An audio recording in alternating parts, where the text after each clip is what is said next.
আজকে অত্র মসজিদে আমার সংক্ষিপ্ত জুমার খুতবার বিষয়বস্তু আল ঈমান বিল গায়ব,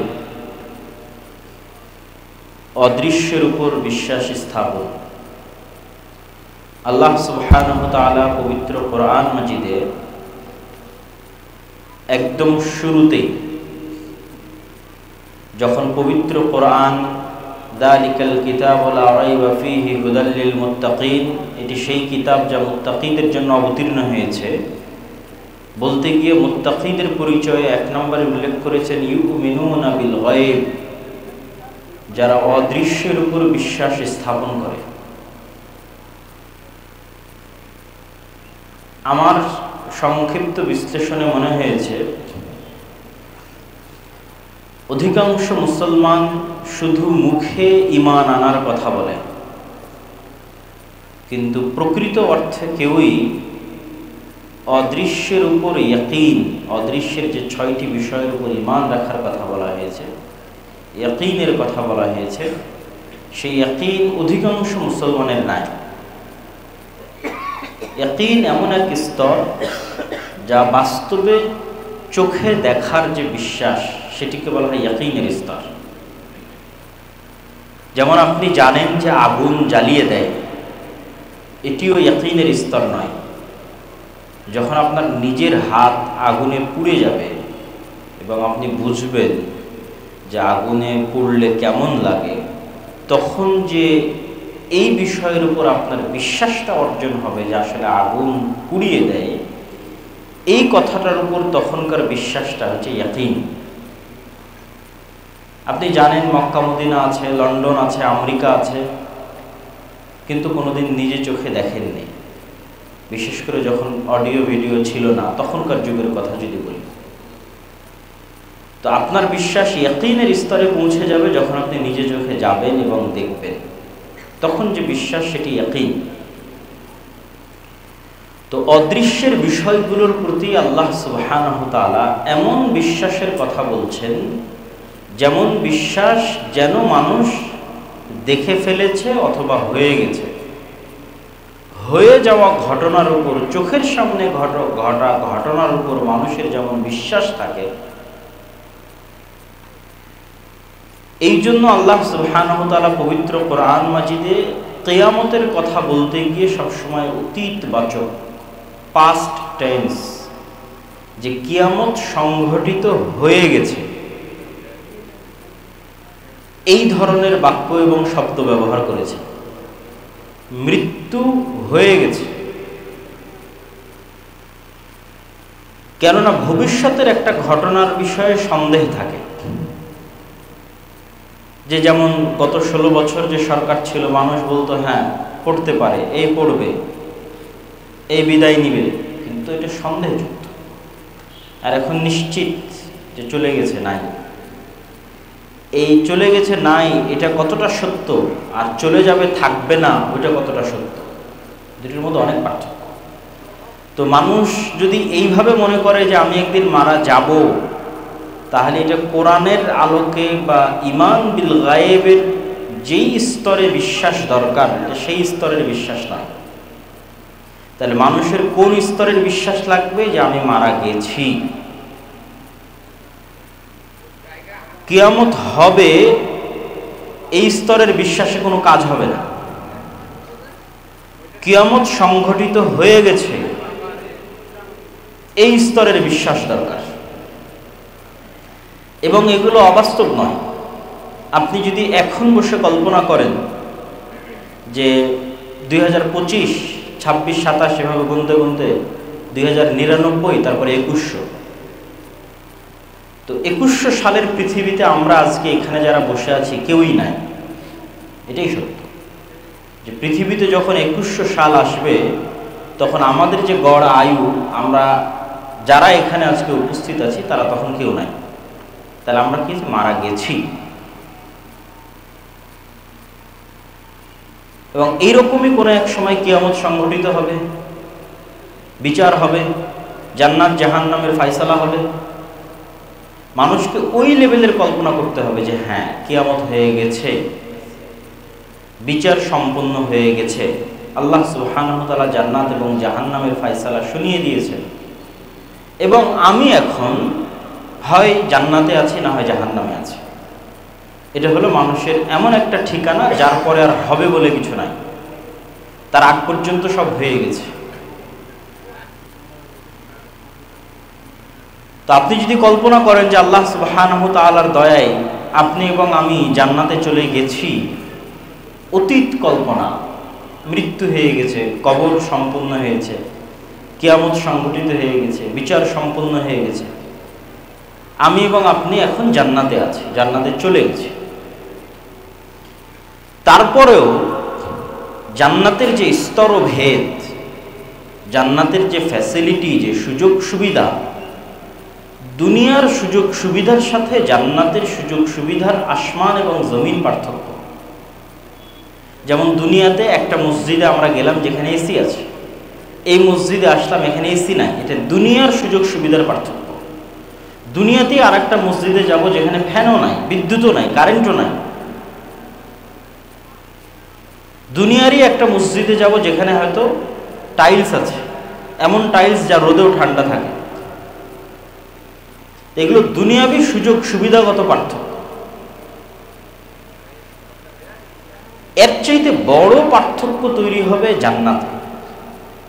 দুনিয়ার পার্থক্য দেখে মানুষের যতটুকু আফসোস হয় যে ওর বাড়িতে এসি আছে আমার বাড়িতে নাই, ওর বাড়িতে কারেন্ট আছে আমার বাড়িতে নাই, ওর বাড়িতে ফ্রিজ আছে আমার বাড়িতে নাই, এই দুনিয়াবি সামান্য সুযোগ সুবিধা থেকে মানুষের মধ্যে যে আফসোস তৈরি হয়, জান্নাতের সুযোগ সুবিধার পার্থক্য এত বেশি যে ওখানকার আফসোসের মাত্রা হবে আরো বেশি। আমি জাহান্নামের কথা বলতেছি না, জান্নাতে যাওয়ার পর যে আফসোস হবে জান্নাতের সুযোগ সুবিধার পার্থক্যের কারণে।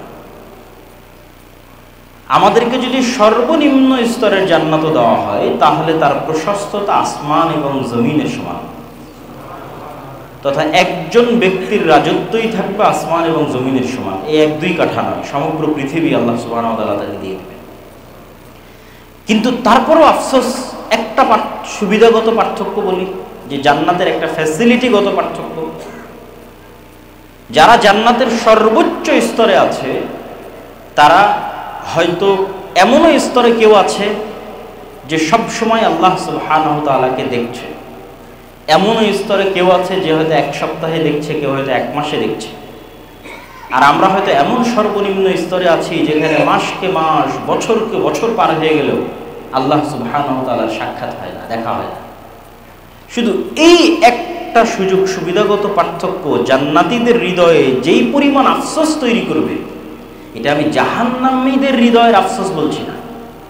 আমরা তো জান্নাতে চলেই গেছি, কিন্তু চলে যাওয়ার পর যে সুযোগ সুবিধার পার্থক্য তৈরি হয়েছে জান্নাতের স্তরে, তার একটা সুবিধাগত পার্থক্য বললাম আল্লাহ সুবহানাহু ওয়া তাআলাকে দেখা এবং না দেখা। তো আল্লাহ সুবহানাহু ওয়া তাআলাকে বছরকে বছর, মাসকে মাস না দেখতে পাওয়ার যে আফসোস অন্তরে তৈরি হবে, তখন মানুষ বলবে, ইস, দুনিয়াতে যদি আরেকটু আল্লাহ সুবহানাহু ওয়া তাআলার জিকির করতাম, আরেকটু আল্লাহ সুবহানাহু ওয়া তাআলাকে স্মরণ করতাম, আরেকটু গুনাহ কম করতাম, তাহলে আজকে জান্নাতে সর্বোচ্চ মর্যাদায় বা এর চেয়ে আরেকটু ভালো স্তরে, ভালো লেভেলে থাকতাম।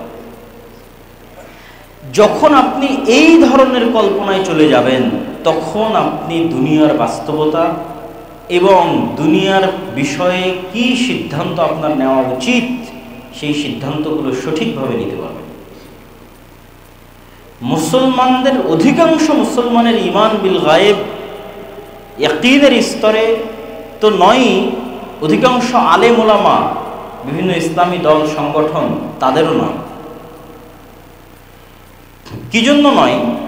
সবাই দুনিয়াবি আসবাব, আল্লাহ সুবহানাহু ওয়া তাআলা দুনিয়াতে কার্যকরণের যে সূত্র নির্ধারণ করেছেন, এটিকেই সবাই সবকিছু মনে করে নিয়েছে। দুনিয়াতে কার্যকরণের কিছু লজিক, কিছু সূত্র আল্লাহ নির্ধারণ করে দিয়েছে, এটা কাজ করে। যেমন আগুন জ্বালাবে, এটা আল্লাহরই দেওয়া নির্ধারণ। ছুরি কাটবে, এটা আল্লাহ সুবহানাহু ওয়া তাআলারই দেওয়া নির্ধারণ। যারা জ্ঞানী হবে তারা শক্তিশালী হবে, যারা তাদের টাকা থাকবে, তাদের প্রভাব থাকবে, এগুলো আল্লাহ সুবহানাহু ওয়া তাআলার দেওয়া নিয়ম। তো দুনিয়াবি যে কার্যকরণের সূত্র আছে, এটাই সবকিছু। এই বিশ্বাস 90% বেশি মুসলমানের, আলেম ওলামার, ইসলামী দল এবং সংগঠনের। আল্লাহ সুবহানাহু ওয়া তাআলা চাইলে সবই পরিবর্তন করে দিতে পারেন। ঈমান বিল গায়ব, ঈমান বিল গায়বের একটা বড় অংশ হচ্ছে ফেরেশতা। ফেরেশতারা পৃথিবীতে আছে, ফেরেশতারা আমাদের সহযোগিতা করতে পারে, ফেরেশতারা আমাদের সহযোগিতায় আকাশ থেকে নেমে আসে, এগুলোর প্রতি আমাদের ন্যূনতম বিশ্বাস নাই। ইয়াকিন তো বহু দূরের কথা।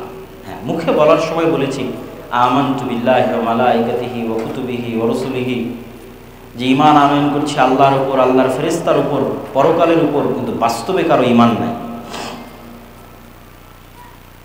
মুসা আলাইহিস সালাতু ওয়াস সালামকে আল্লাহ সুবহানাহু ওয়া তাআলা এটাই শিখিয়েছিলেন যে তুমি বাস্তবে যা চোখে দেখো এটা হচ্ছে দুনিয়াবি কার্যকরণের সূত্র যা আল্লাহ নির্ধারণ করেছে, কিন্তু আল্লাহ সুবহানাহু ওয়া তাআলা চাইলে এটিকে মুহূর্তে পরিবর্তন করে দিতে পারেন।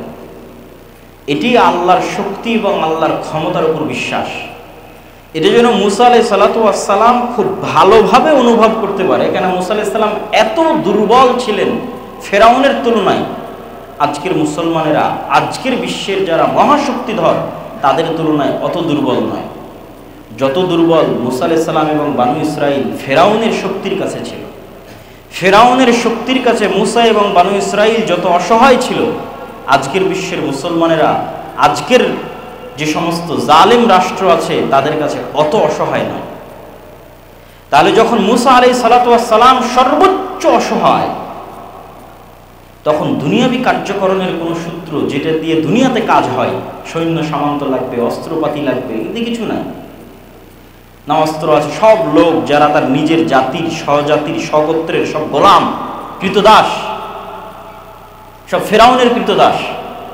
তাহলে উনি কিভাবে স্বপ্ন দেখবে যে ফেরাউনের এই 1000 বছরের রাজত্ব, বিশাল সেনাবাহিনী, বিশাল পুলিশ, অস্ত্রপাতি, বিশাল জাদুকরদের বাহিনী, এদের সাথে উনি কি নিয়ে লড়াই করবেন? উনি যদি শুধু দুনিয়াবী জিনিসের উপর ভরসা করে থাকে তাহলে তো সম্ভব নয়। এই জন্য আল্লাহ সুবহানাহু ওয়া তাআলা ওনার হাতের লাঠিকে জ্যান্ত সাপ করে দিলেন, এবং মুসা আলাইহিস সালাতু ওয়াস সালামের হাতের লাঠি যে সাপে পরিণত হয়, এই সাপ বাস্তব সাপ। এবং জাদুকরদের সিজদা করার কারণও এটি, কেননা জাদুকরদের হাতেও যে লাঠি ছিল, যে দড়ি ছিল, সেগুলো কিন্তু সাপ হয়েছিল। মুসা আলাইহিস সালাম তো ওদের সাপ দেখে ভয় পেয়ে গেছে যে এতগুলো সাপ একসাথে ছুটে আসতেছে, তাহলে কেন জাদুকরেরা সিজদা করলো? জাদুকরদের হাতের দড়ি, হাতের লাঠিও সাপ হয়ে গেছে, কিন্তু ওগুলো ছিল জাদুর সাপ, বাস্তব সাপ হয় না। যেই সাপের বিষ থাকে, যেই সাপ খেয়ে ফেলে, বাস্তব জীবন্ত জ্যান্ত সাপ যেটা মাঠে আছে, এই সাপ হয় না। কিন্তু মুসা আলাইহিস সালাম যখন তার লাঠি ছেড়ে দিয়েছে, তখন এই লাঠিটা বাস্তব সাপে পরিণত হয়ে গেছে। তখন জাদুকরেরা বলছে তো জাদু নয়। আর একটা লাঠিকে বাস্তব সাপে পরিণত করা তো পৃথিবীতে কারো পক্ষেই সম্ভব নয়। তখন তারা সিজদায় অবনত হয়েছে, না ইনি আল্লাহ সুবহানাহু ওয়া তাআলার রাসূল। তাহলে মুসা আলাইহিস সালামকে আল্লাহ সুবহানাহু ওয়া তাআলা বাস্তবে দেখাচ্ছে যে পৃথিবীতে তুমি যা চোখে দেখো এগুলো কিছুই নয়। আল্লাহ সুবহানাহু ওয়া তাআলা চাইলে যদি এই লাঠিকে এখন বাস্তব জ্যান্ত সাপে পরিণত করে দিতে পারে, তাহলে সারা বিশ্বের সুপার পাওয়ারদের কাছে যে পারমাণবিক বম আছে ওগুলোকে পানিতে পরিণত করে দিতে পারে। কিন্তু ওই লেভেলের বিশ্বাস, ইয়াকিন মুসলমানদের নাই। যেই লেভেলের ইয়াকিন এবং বিশ্বাস আল্লাহ মুসা আলাইহিস সালামের মধ্যে তৈরি করেছে, যে তুমি দুনিয়াবী আসবাবের উপর ভরসা করিও না, তুমি শিখো যে আল্লাহ সুবহানাহু ওয়া তাআলা তোমার সাহায্যে, তোমার সহযোগিতায় যা ইচ্ছা তাই করতে পারে। মুসা আলাইহিস সালাম তো আর জানতেন না যে আল্লাহ সমুদ্রের মধ্যে রাস্তাও তৈরি করে দিতে পারে, এটা জানতেন না। কিন্তু এই বিশ্বাস উনি অর্জন করেছিলেন যে আল্লাহ যা ইচ্ছা তাই করতে পারে, আমাকে ঈমান বিল গায়ব রাখতে হবে, আল্লাহর ক্ষমতা, আল্লাহর শক্তির উপর বিশ্বাস রাখতে হবে। তো উনি ওই বিশ্বাস অর্জন আল্লাহ প্র্যাকটিক্যালি তাকে করিয়েছে। যখন তিনি ওই লেভেলের বিশ্বাস প্র্যাকটিক্যালি অর্জন করেছেন, তখন ফেরাউনের এই শক্তি, সামর্থ্য, এই সেনাবাহিনী তার কাছে কিছুই মনে হয়। উনি তখন বিন্দুমাত্র টলেননি। তখন তারা আল্লাহ ভরসার প্রতিদান হিসেবে আল্লাহ সুবহানাহু ওয়া তাআলা সমুদ্রের মধ্যে রাস্তাও তৈরি করে দিয়েছে। আল্লাহ সুবহানাহু ওয়া তাআলা মরুভূমির মধ্যে থেকে ঝর্ণা বের করে দিয়েছে। আল্লাহ সুবহানাহু ওয়া তাআলা আকাশ থেকে, জান্নাত থেকে খাদ্যদ্রব্য পাঠিয়েছেন, মান্না এবং সালওয়া। কিন্তু আজকের মুসলমানদের ওই ঈমান বিল গায়ব নাই, যে আমি আমার আদর্শ এবং নীতির উপর অটল থাকব, আল্লাহর সহযোগিতা আসবে, এই বিশ্বাস নাই। আরে না, আমাকে এটা অর্জন করতে হলে তো এটা ছাড় দিতে হবে, আমাকে এটা অর্জন করতে হলে এটা বাদ দিতে হবে। আমি যদি এভাবে দুনিয়াতে, আপনি এভাবে চলে না, দুনিয়াতে আপনাকে টিকে থাকতে হলে এভাবেই থাকতে হবে। ফলত শরীয়তের মধ্যে, ইমানের মধ্যে, আমলের মধ্যে হাজারো এবং শত রকমের বিকৃতি নিয়ে মানুষকে সন্তুষ্ট করার প্রবণতা, বড় বড় পরাশক্তিদেরকে সন্তুষ্ট করার প্রবণতা, যে তারা সন্তুষ্ট, এখন আর এইভাবে চলবে না। কিন্তু আল্লাহ সুবহানাহু ওয়া তাআলা সন্তুষ্ট হলে আল্লাহ সুবহানাহু ওয়া তাআলা যে ফেরেশতা অবতীর্ণ করতে পারেন এই বিশ্বাসী। অথচ রাসূলুল্লাহ সাল্লাল্লাহু আলাইহি ওয়াসাল্লামের সহযোগিতায় আল্লাহ সুবহানাহু ওয়া তাআলা বহুবার ফেরেশতা অবতীর্ণ করেছে। এবং মানুষ আজকে যেই বন্ধু বান্ধবের সাথে পরিচিত, যে আত্মীয় স্বজনের সাথে পরিচিত, আল্লাহ যখন নিজে মানুষকে তৈরি করেছেন তখন আদম আলাইহিস সালাতু ওয়াস সালাম না তার কোনো ছেলের সাথে পরিচিত হয়েছেন, না তার কোনো স্ত্রীর সাথে পরিচিত হয়েছেন, না কোনো মানুষ বন্ধু বান্ধবের সাথে পরিচিত হয়েছেন, না কোনো মানুষ শত্রুর সাথে পরিচিত হয়েছেন। আদম আলাইহিস সালাতু ওয়াস সালামকে পৃথিবীতে আনার পরে মানুষ ছাড়া আর দুইটা জীবন্ত সৃষ্টি জীবের সাথে আল্লাহ পরিচয় করিয়েছেন, একটা ফেরেশতা, একটা শয়তান। তাহলে মানুষের প্রথম পরিচয়, প্রথম বন্ধুত্ব, প্রথম শত্রুতা মানুষের সাথে হয় না। মানুষের প্রথম পরিচয়, প্রথম বন্ধুত্ব, প্রথম শত্রুতা হয়েছে ভিন্ন জগতের দুই সৃষ্টি জীবের সাথে, একটা শয়তান, একটা ফেরেশতা। কিন্তু আমাদের তো ওই লেভেলের বিশ্বাসই নাই যে হ্যাঁ আমার কাঁধে বাস্তবে দুইজন ফেরেশতা আছে, অথবা এখন বাস্তবে এই মসজিদে ফেরেশতারা অবস্থান করতেছে, অথবা রাসূল সাল্লাল্লাহু আলাইহি ওয়াসাল্লাম বলেছেন জুমার দিন মসজিদের দরজায় ফেরেশতা বসে থাকে এবং যত মানুষ আসতে থাকে তাদের নাম লিখতে থাকে। যখন খতিব মেম্বারে দাঁড়িয়ে যায়, আজান হয়, তখন তারা খাতা বন্ধ করে দিয়ে তারাও মসজিদে খতিবের বক্তব্য শোনার জন্য বসে। এটা শুধু আমরা শুনেছি, কিন্তু বাস্তবে যে এটি ঘটতেছে এই লেভেলের বিশ্বাস নাই। কিন্তু ওই লেভেলের বিশ্বাস যারা সচক্ষে দেখেছে তাদের আছে। যেমন সাহাবীরা, তারা সচক্ষে দেখেছে ফেরেশতাদের সংক্রান্ত যত ঘটনা রাসূলুল্লাহ সাল্লাল্লাহু আলাইহি ওয়াসাল্লামের জীবনে আছে, তার সবগুলোকে যদি এক জায়গায় করা যায় তো অসংখ্য ঘটনা হবে, যা আজকের এই বক্তব্যে বলে শেষ করতে পারবো না। এটা আমাদের বিস্তারিত একটা বই আসতেছে, এমনি দুই একটা ঘটনা ধরে। এরকম একদিন বৈঠকে এরকমই মানুষ, মদিনা তো অত বড় শহর নয়, আজও ছোট শহর, সেই দিন তো আরো ছোট ছিল। তো একজন অপরিচিত মানুষ আসলো, তো এত ছোট শহর, আর এটা তো আজকের সফর নয় যে আমি আব্দুল্লাহ ঢাকা থেকে সৈয়দপুর বিমানে আসলাম, ওইটা তো এই যুগের সফর নয়। তখন সফর মানে মরুভূমির ধুলাবালির মধ্যে সফর। তাহলে হয় এই মানুষ এই গ্রামের হলে আমি চিনব, আর যদি এই গ্রামের না হয় তাহলে তোকে মরুভূমি সফর করে আসতে হয়েছে, তার প্রভাব ওর গায়ে থাকবে। তো সফরেরও আলামত নাই, পরিষ্কার ধবধবে সুন্দর চকচকে। সরাসরি এসে আল্লাহ রাসূল সাল্লাল্লাহু আলাইহি ওয়াসাল্লামকে জিজ্ঞেস করছে ইমান কি, ইসলাম কি, ইহসান কি। উত্তর দেওয়া শেষ, ফেরত চলে যাচ্ছে। আল্লাহ নবী বলছেন তোমরা কি জানো কে এসেছিল? বললেন আল্লাহ এবং আল্লাহ রাসূল ভালো জানে। তো বলে জিবরাইল এসেছিল তোমাদেরকে দ্বীন শেখানোর জন্য। তাহলে এখানে সাহাবীরা বাস্তবে দেখতেছে যে জিবরাইলের অস্তিত্ব, যে পৃথিবীতে জিবরাইল এক্সিস্ট করে, আছে। ফেরেশতারা আমাদের আশেপাশে আছে, তারা মানুষের রূপ ধারণ করে আসতে পারে, সচক্ষে দেখতেছে। তাহলে ওদের ঈমান কোন লেভেলে থাকবে? ওরা মানুষের সাথে কম্প্রোমাইজ করতে চাইবে, না আল্লাহর ওই সাহায্যের ভরসায় আদর্শ অটল থেকে ঝাঁপিয়ে পড়বে? ওরা তো দেখেছে রাসূল সাল্লাল্লাহু আলাইহি ওয়াসাল্লামের সাথে বদরের যুদ্ধে, উহুদের যুদ্ধে, খন্দকের যুদ্ধে কিভাবে ফেরেশতা নেমে আসতো। সাদ বিন মুআজের জানাজার ক্ষেত্রে রাসূল সাল্লাল্লাহু আলাইহি ওয়াসাল্লাম বলছেন যে সাদ বিন মুআজের জানাজায় ৭০,০০০ ফেরেশতা অংশগ্রহণ করেছে, এবং তার লাশ যখন ভারী হচ্ছিল ওজনে, রাসূল সাল্লাল্লাহু আলাইহি ওয়াসাল্লাম বললেন এই লাশের সাথে ফেরেশতা আছে এত বেশি পরিমাণে যে লাশের ওজন ভারী হয়ে গেছে। খন্দকের যুদ্ধ শেষ করে রাসূল সাল্লাল্লাহু আলাইহি ওয়াসাল্লাম যখন বাড়িতে আসলেন, এসে যখন তার তরবারি রেখে দিয়ে গোসল করতে যাচ্ছেন, জিবরাইল এসে বলছে আপনি তরবারি রেখে দিয়েছেন, আমরা তো রাখিনি। কেন? ওই যে ইহুদিদের 3টা গোত্র, বানু কুরাইজা, বানু কায়নুকা, বানু নাজির, এরা বিশ্বাসঘাতকতা করেছিল খন্দকের সময়। এদেরকে শেষ করতে হবে, বিশ্বাসঘাতক রাখা যাবে না, মদিনা থেকে বের করে দিতে হবে।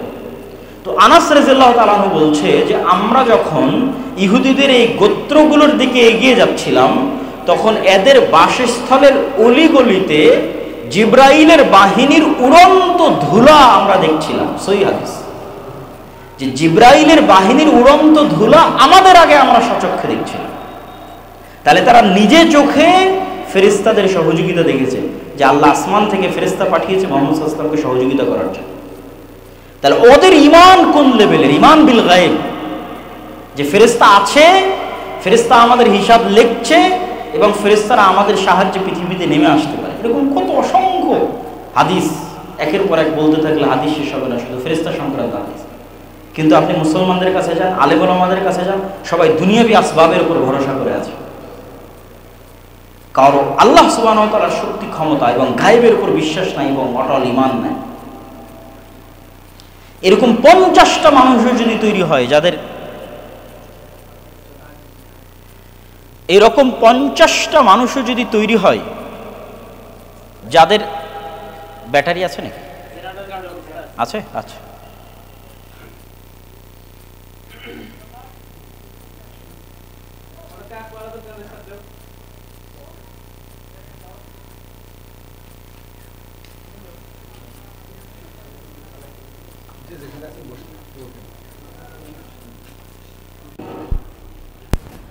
আমরা বলছিলাম ঈমান বিল গায়বের উপর ইয়াকিনের স্তরে বিশ্বাস আছে। এরকম 50 জন মানুষও যদি তৈরি হয়, 100 জন মানুষও যদি তৈরি হয়, যাদের সাথে আল্লাহ সুবহানাহু ওয়া তাআলার সম্পর্ক এবং যোগাযোগ অত্যন্ত মজবুত, যারা তাদের জিহ্বাকে ব্যস্ত রাখে আল্লাহ সুবহানাহু ওয়া তাআলার স্মরণে, এবং যাদের সাথে ফেরেশতার বন্ধুত্ব অত্যন্ত মজবুত, যাদের সাথে শয়তানের শত্রুতা অত্যন্ত টপ লেভেলের, এরকম 50-100 জন মানুষ বাংলাদেশের ক্ষমতা না, সারা পৃথিবীর ক্ষমতা দখল করে নিতে পারে। মানে কেউ চিন্তা করতেছে যে সে দুনিয়াবি আসবাব ব্যবহার করে বাংলাদেশের ক্ষমতা দখলে নেবে, আর আল্লাহ সুবহানাহু ওয়া তাআলা কোরআনে বলে রেখেছে সারা পৃথিবীর ক্ষমতা দখলের রাস্তা। কিন্তু লাগবে ঈমান বিল গায়বের সর্বোচ্চ স্তর, সারা পৃথিবীর ক্ষমতা দখল হয়ে যাবে, শুধু বাংলাদেশ না। আর দুনিয়াবি আসবাবের উপর ভিত্তি করে ক্ষমতা দখল করবেন, আল্লাহ সুবহানাহু ওয়া তাআলার দ্বীনের সাথে কম্প্রোমাইজ করে, ওই আসবাব দিয়ে আল্লাহ আপনাকে অপমান করবে, ওই আসবাব দিয়ে আল্লাহ আপনার পতন ঘটাবে, ওই আসবাব দিয়ে আল্লাহ সুবহানাহু ওয়া তাআলা আপনাকে ছোট করবে। এটা আল্লাহ সুবহানাহু ওয়া তাআলার নিয়ম। মানুষ যখন আল্লাহ ব্যতীত অন্য কাউকে বেশি ভালোবাসে, ইবনুল কাইয়িম রাহিমাহুল্লাহ বলছেন, ওইটা দিয়ে আল্লাহ সুবহানাহু ওয়া তাআলা ওকে কষ্ট দেয়। মনে করেন কোনো একজন মেয়েকে আপনি আল্লাহর চেয়ে বেশি ভালোবেসেছেন, ওই মেয়ে আপনাকে এমন ছেঁকা দেওয়া দিবে, ওইটা দিয়ে আল্লাহ সুবহানাহু ওয়া তাআলা আপনাকে কষ্ট দেবে। এই জন্য ভুলেও কোনো কিছুকে আল্লাহ সুবহানাহু ওয়া তাআলার চেয়ে বেশি ভালোবাসতেন। মনে করেন টাকাকে আপনি আল্লাহ সুবহানাহু ওয়া তাআলার চেয়ে বেশি ভালোবাসতেন, টাকা দিয়ে আল্লাহ সুবহানাহু ওয়া তাআলা আপনাকে ধ্বংস করে দেবে। এটা আল্লাহ সুবহানাহু ওয়া তাআলার নিয়ম। তো ফেরেশতাদের সাথে বন্ধুত্ব, আল্লাহ সুবহানাহু ওয়া তাআলার গায়বের উপর বিশ্বাস, শয়তানের সাথে শত্রুতা, এটাই আদম আলাইহিস সালাতু ওয়াস সালাম আমাদের আদি পিতা সাথে ঘটেছে, ওটাই আমাদের রাস্তা। এই জন্য আপনাকে এবং আমাকে সতর্ক করার জন্য রাসূলুল্লাহ সাল্লাল্লাহু আলাইহি ওয়াসাল্লাম বলেছেন, মা মিন মাউলুদিন, এমন কোনো আদম সন্তান নেই, জন্ম নেয়নি, যার সাথে দুইজন বন্ধু সবসময় থাকে না। একজন ফেরেশতা বন্ধু, একজন শয়তান বন্ধু। প্রত্যেক আদম সন্তানের সাথে সবসময় একজন শয়তান বন্ধু, একজন ফেরেশতা বন্ধু। এবং রাসূল সাল্লাল্লাহু আলাইহি সাল্লাম আরো বলছেন, মানুষের মাথায় যখন কল্যাণকর কোনো চিন্তা আসে ওটা ফেরেশতার কাছ থেকে, অকল্যাণকর কোনো চিন্তা আসে সেটা শয়তানের পক্ষ থেকে। তাহলে আপনি যখনই মনে করবেন যে আপনি একাই আছেন, আর কোরআন এবং হাদিস বলছে আপনি একসাথে 3 জন আছেন, আপনি নিজে, আপনার ফেরেশতা বন্ধু, আপনার শয়তান বন্ধু, যখন আপনি মনে করবেন 3 জন আছেন তখন ফাইট হবে। আর যখন মনে করবেন আপনি একাই আছেন এবং মনে করছেন ফজরে ঘুমিয়ে আছি, এটা তো আমার নিজের জন্যই ঘুমিয়ে আছি। গান শুনছি, এটা তো আসলে আমারই শুনতে ভালো লাগছে, এই জন্য শুনছি। এটাই তো শয়তানের সবচেয়ে বড় ধোঁকা, এটাই। আর আপনি যদি ফজরে ঘুমিয়েও থাকেন এই মনে করে যে আমাকে ঘুমিয়ে রাখাচ্ছে শয়তান, এটা ওই ঘুমিয়ে থাকার চেয়ে ভালো যেই ঘুমিয়ে থাকায় আপনি মনে করছেন আপনি ঘুমিয়ে আছেন।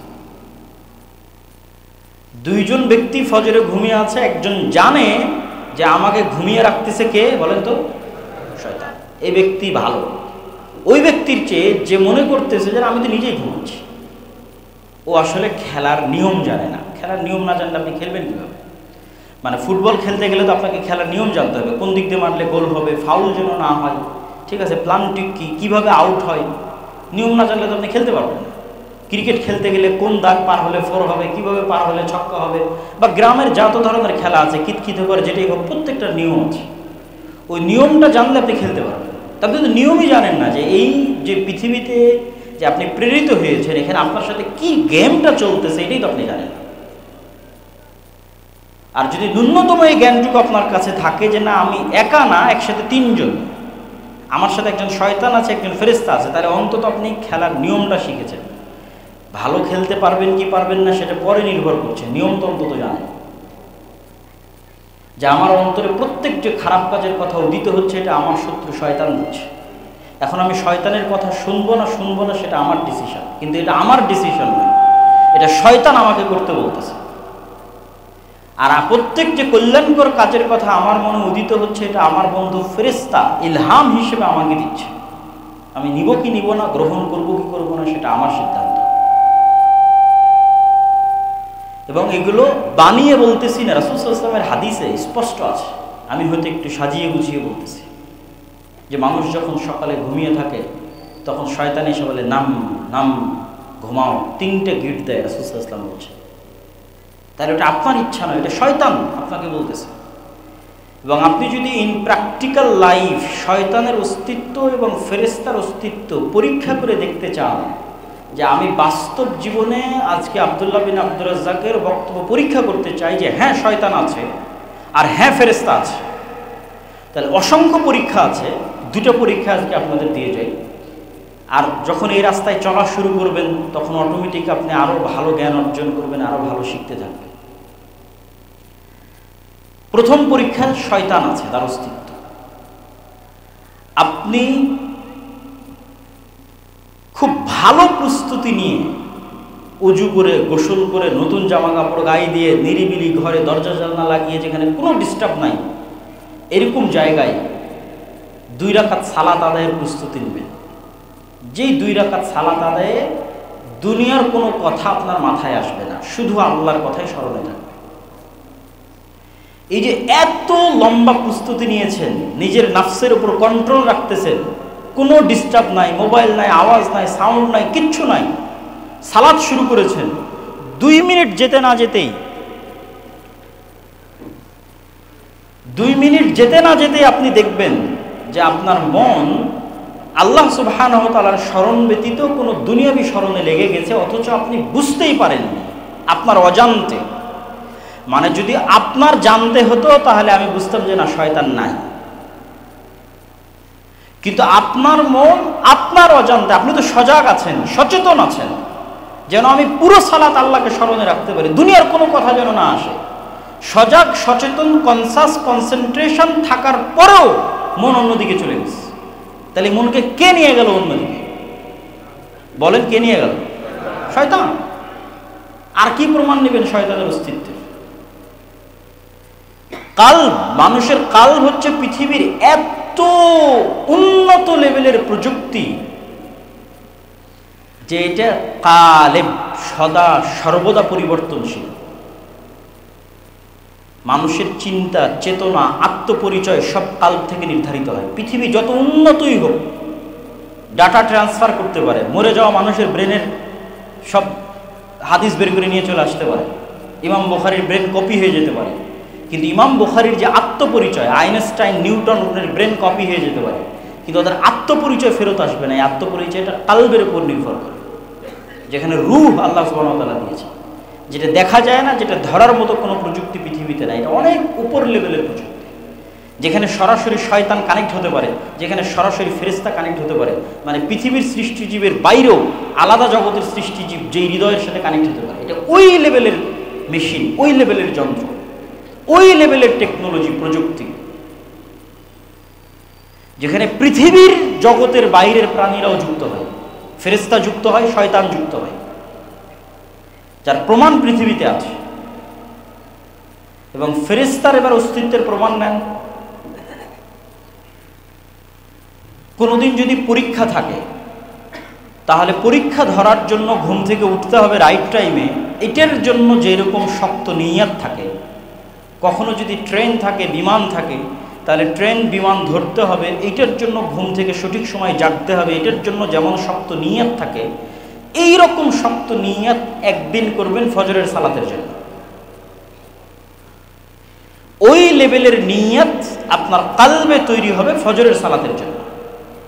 এবার আপনাকে আমি দেখাবো যে এই পৃথিবীতে ফেরেশতা আছে। আপনার কোনো অ্যালার্ম লাগবে না, কোনো বাপ মাকে বলা লাগবে না যে আমাকে ঘুম থেকে তুলে দিও, ঠিক আছে? কোনো মোবাইলে অ্যালার্ম দেওয়া লাগবে না, কেউ এসে ডেকে দিবে, গেটে বাড়ি দিবে, কিচ্ছু লাগবে না। কেননা পৃথিবীতে তো ফেরেশতারা আছে আপনাকে সহযোগিতা করার জন্য, হাজার কাজ করে দেওয়ার জন্য ফেরেশতা আছে পৃথিবীতে।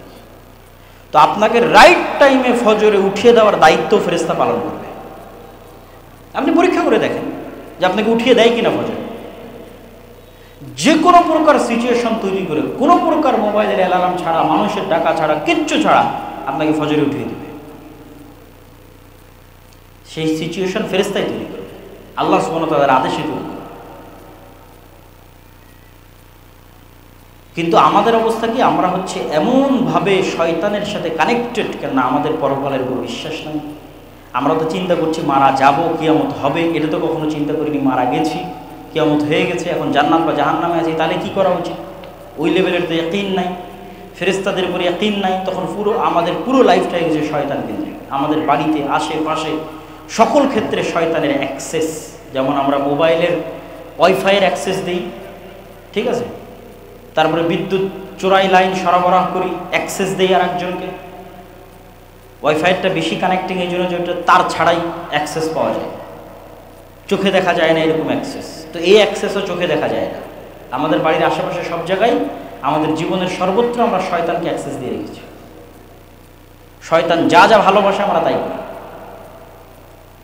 শয়তান অপবিত্রতা ভালোবাসে, আমরা অপবিত্রই থাকি।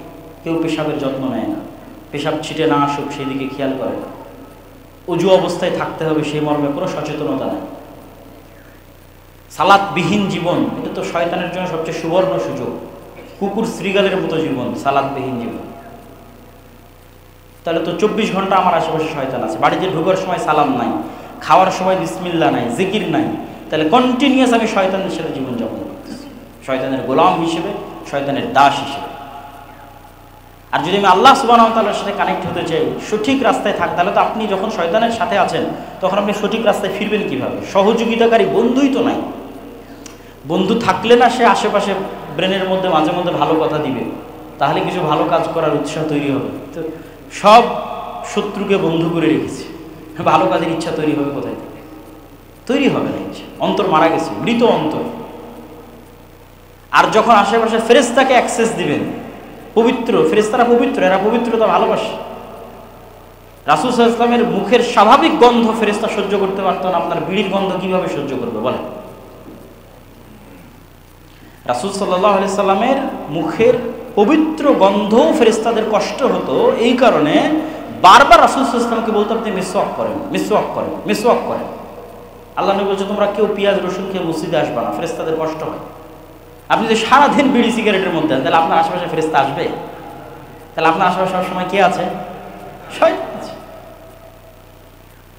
তাহলে আশেপাশে শয়তান আছে এবং আপনিও শয়তানের বন্ধু হিসেবে আপনিও আস্ত একটা শয়তান পৃথিবীতে বসবাস করতেছেন, কিছুই করার নেই।